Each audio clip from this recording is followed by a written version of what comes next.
The kingdom of Wakanda and its supply of vibranium is the gift that keeps on giving. Throughout the MCU, it's given us some incredibly cool, unique, and outlandish weapons, and today, we're going through as many as we can. The Vibranium Shield. We're starting this list off with a classic. This Vibranium Shield has been passed down from many people, but you probably associate it with Steve Rogers. He made it look the best, after all. Made by Howard Stark out of pure vibranium, it's been a staple of Captain America's skill set and look throughout the MCU. From the first Avenger to Endgame, this shield has been Rogers' best friend, until Thanos unfortunately shattered it during the final battle of Endgame.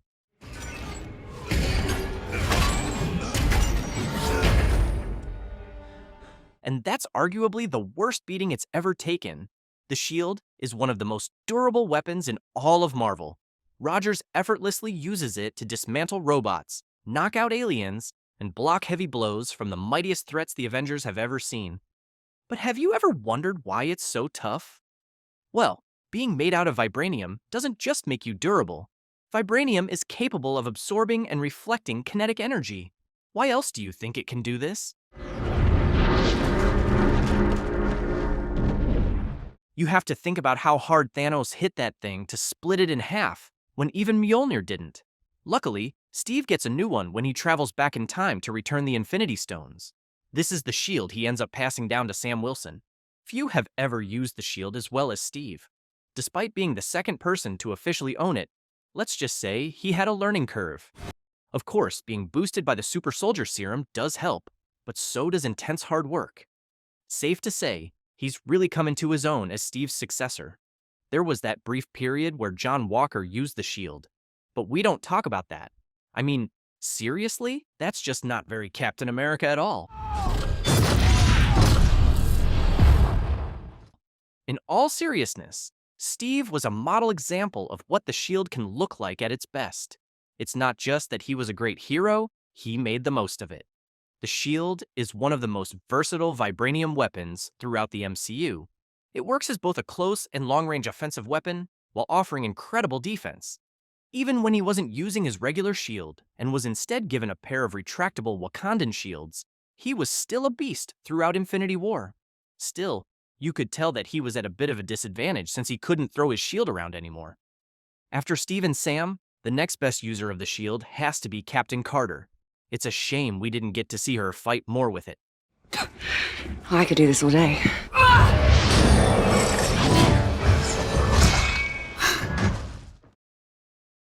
Sam Wilson's Vibranium Wings. Towards the end of the Falcon and the Winter Soldier, Sam Wilson gets a serious upgrade to his Exo-Falcon suit thanks to Wakanda. These new vibranium wings aren't just for show. He's flying faster than ever, and he's infinitely more durable than before.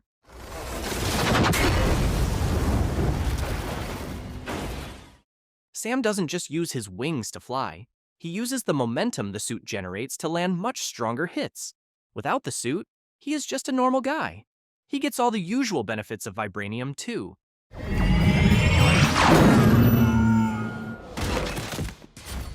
Also, while his wings are completely made out of the stuff, the rest of his armor has vibranium weave incorporated into the fabric.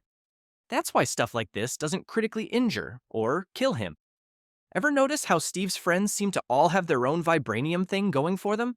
Speaking of his friends, Bucky Barnes' vibranium arm. Can't forget Steve's best buddy, the Winter Soldier. During his extended vacation in Wakanda, Shuri designed Bucky a brand new vibranium arm. If you're familiar with his original titanium arm, this one works pretty much the same way, with the added benefit of being nigh indestructible. Vibranium spears don't even do anything to it. It also handles recoil much better, and lets Bucky redirect the energy of any hits he blocks with it. Generally, Wakandan upgrades tend to be an overall improvement. However, in Bucky's case, there's one critical design flaw. The logic makes sense. Hydra brainwashed the guy at one point, so having a backup is smart. But this is easily one of the most hilarious scenes in anything Marvel, ever. Besides that structural vulnerability, Bucky's arm is pretty much one of the last things you want to get hit by. Ultron's body. All the vibranium that Ultron took in the second Avengers was actually so he could make himself a shiny new vibranium body. Ultron, using Loki's scepter to mind control her, made Dr. Cho build him a new humanoid body with a vibranium composition built in. And honestly, it did pay off. Besides Captain America, Thor, Iron Man, and Vision, who has a bit of vibranium in his body as well, nobody can really damage Ultron. Plus, it's not like any of the Avengers I just named did it on their own. A combo attack like that would wipe out most villains on their best day. Wakanda being the most technologically advanced nation on Earth, with vibranium itself being the rarest mineral, it all starts to make sense when you see just how much it can endure. Ulysses' Klaue prosthetic arm. In Black Panther, Klaue also gets a small vibranium upgrade too. After an unfortunate meeting with Ultron, he ends up having his own special arm. It's like they give these out at a thrift store. Klaue's arm was really just an old piece of Wakandan mining equipment that he repurposed. It has electromagnetic and sonic technology built in, which allows it to do some pretty cool things for a prosthetic. Klaue actually has pretty good control over it too. He's able to use it as sensitively as he needs to, depending on the situation, and it definitely gave him a much-needed power-up. Unfortunately, it didn't last very long. Dora Milaje equipment. Those full-body red uniforms you see the Dora Milaje wearing aren't just for show. They're fully bulletproof, vibranium-woven suits that offer elite protection against the many threats Wakanda faces. They're the most elite force that Wakanda has to offer, so it only makes sense that they get the best. The strength of this armor is incredible. It even lets a group of them go toe-to-toe with Killmonger in his own vibranium suit.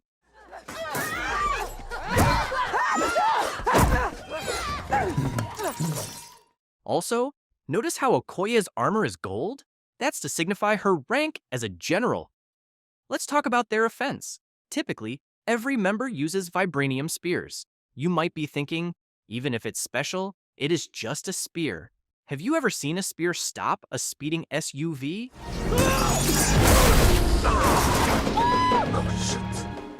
Or do this?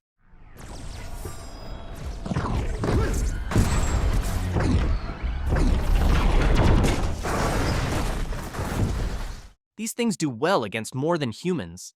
The Dora Milaje took down several Outriders in Infinity War and Endgame with these same spears.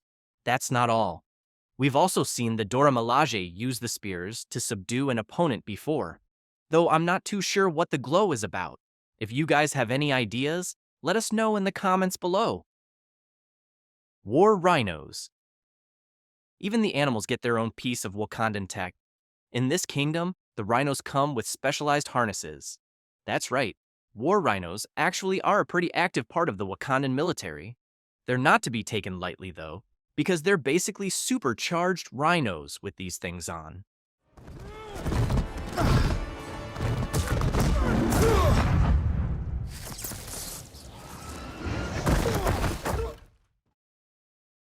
Panther habit. What can't the Black Panther suit do? Bulletproof, almost indestructible, and even explosion-proof.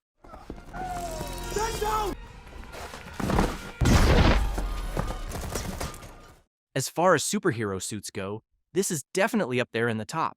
The suit doesn't slow the user down at all. In fact, T'Challa is much more agile while using the suit. Their durability is unmatched. Gunfire and physical strikes don't do anything to someone with this on. That's just the suit's base capabilities. It comes with 2 sets of vibranium claws that are embedded in the gloves, which are T'Challa's main weapons during combat. Sharp doesn't really do it justice. I won't ask a second time.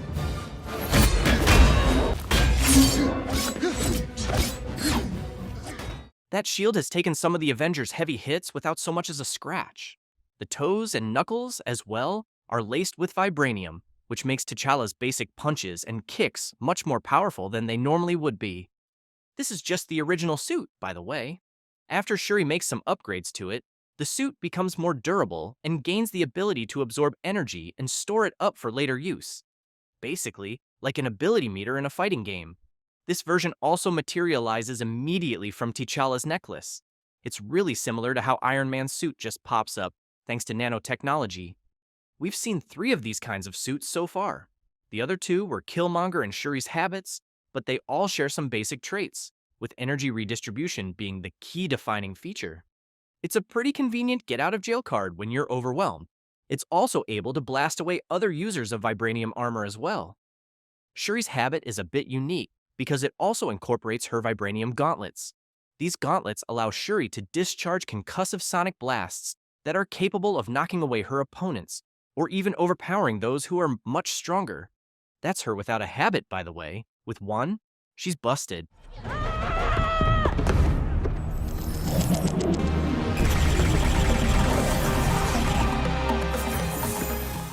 The suits aren't all powerful, though. There is a limit to just how much energy they can store before they have to release all of it. It is possible to overload the habits by going past their capacity, forcing them to release a kinetic blast. They can also be harmed by other powerful vibranium weapons, but that's a very matchup-specific weakness. In most cases, a Panther habit is going to protect you from almost any kind of threat there is.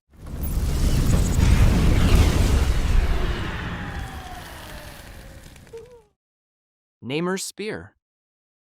Made entirely out of vibranium, this spear is absolutely lethal. He is already quite physically strong, and when using his spear, we've seen him do some genuinely impressive stuff.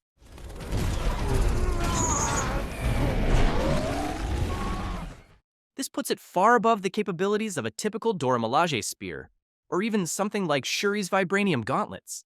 Being able to rip through an entire shield and run through a Panther habit user, that too, one of the most advanced habits we've seen, puts it comfortably in the upper ranks.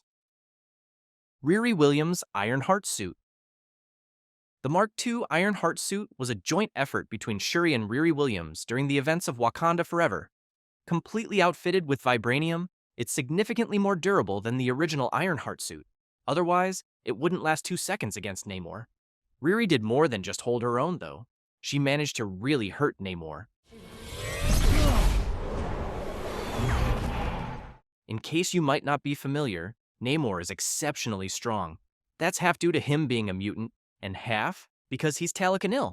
Why do you think everyone else is in mech suits and vibranium armor while he's pretty much shirtless?